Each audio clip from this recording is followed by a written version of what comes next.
नमस्कार, म हुँ फार्मासिस्ट। आज म तपाईहरुलाई श्वास प्रश्वास र दमको बिरामीले रोटाहेलरको उचित प्रयोग कसरी गर्ने भनेर सिकाउनेछु। ध्यान दिएर सुन्नुस् है। खाना खानु अगाडि यो औषधि तान्नु पर्दछ र औषधि तान्नुभन्दा अगाडि साबुन पानीले सफासँग हात धुनु पर्दछ। त्यो धोएको हातलाई सफा कपडाले सुक्खा हुने गरी पुछ्ने अनि सजिलोसँग बसेर रोटाहेलरलाई बच्चाबाट निकाल्ने।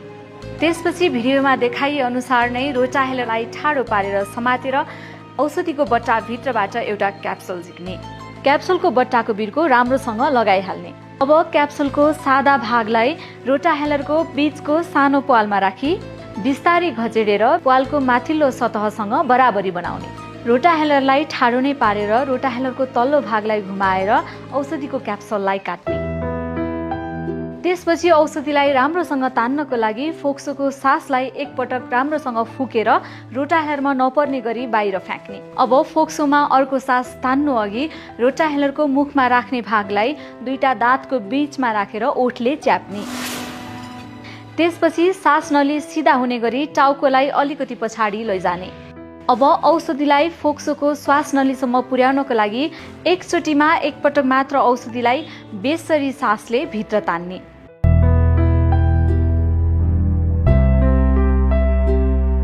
यसरी औषधि तान्दा रोटाहेलरमा रहेको क्याप्सुल मजाले घुम्यो भने तपाईले राम्रोसँग औषधि तान्नुभयो भन्ने बुझिन्छ।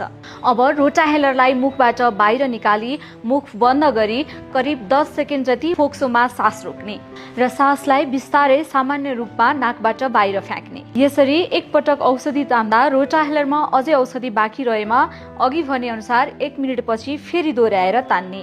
याद राख्नुहोस्, आवश्यक मात्रामा औषधिलाई फोक्सोको श्वास नलीसम्म पुर्याउनका लागि रोटाहेलरमा क्याप्सुल राख्दा ठाडो पारेर राख्नुहोस्। क्याप्सुल काट्ने र एकचोटि